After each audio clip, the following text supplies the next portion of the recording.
Hey guys, check this out. So in a follow-up to the video that I just posted here not too long ago, back in Google Earth in the same town of Brandon, Vermont, from the street level view of the town on Route 7, right in the middle of the village. Of course the sky is different and clouds move, right? That's all good, normal stuff. But if you can see right here, again, I'm looking up from the center of the village of Brandon, Vermont, at the sky in Google Earth's photographs. And up here in the right hand corner of my screen, that big white blotch there, that's the sun. You can see the little sundog rays there, the little streaks, distortion, whatever in the atmosphere, something, reflection. Okay, so again, I've orientated it so that the questionable object that I'm looking at is just to the lower left of that big white bright spot you can see up at the right hand corner of this video. Okay, well, there it is. It's there and I can still see it. I hope you can too, but this time the clouds in the sky are actually in front of it, which kind of means that there's no way that could be a lens flare, because a lens flare would appear to be in front of the clouds, not behind the clouds. So I'm just thinking, this is pretty cool. And as we all know, there's been a lot of talk about things just like this, and there's an awful lot of videos on here, and there's a lot of people that I think some of them have good intent, but I think some of them are just like playing on your fear, because you know, the world sucks and everybody would like to see something change. And I think a lot of us realize that we're mostly powerless to change anything. And so the only way it could possibly change is if nature intervened and something was to come along and, you know, like start the clock over.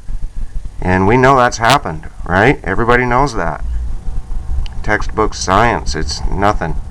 So anyways, there's that image. It's right there. Let me see if I can help you a little bit.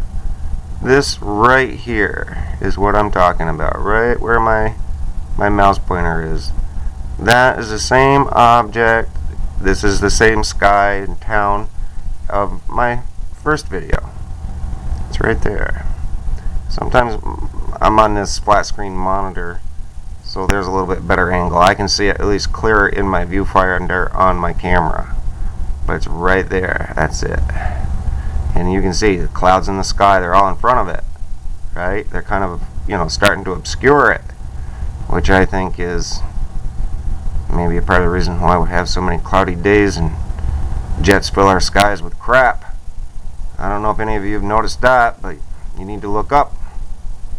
I think you'll find out that contrails are contrails, and I've been looking at them since I was a kid in the sky. I was marveled at laying around in the fields and looking up, and there goes a jet, and you could see that thing, and it was neat.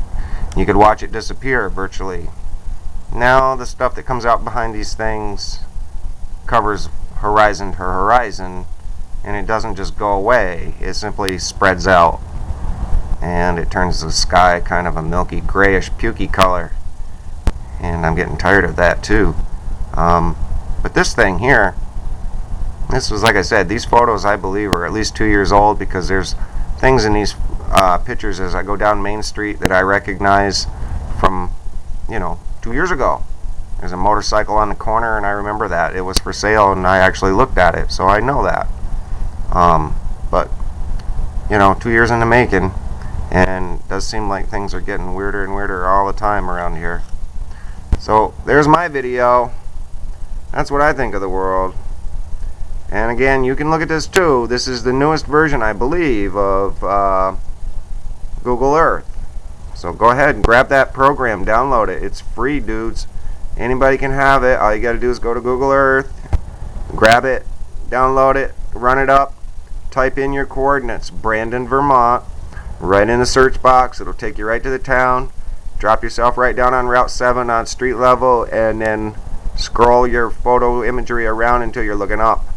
And you're going to see the same thing I'm seeing, and you're going to see it everywhere you look, except there'll be variations like this one. Lots of clouds in front of the questionable object. So I've kind of, in my mind, there's no way that's a lens flare. Alright, thanks, peace guys.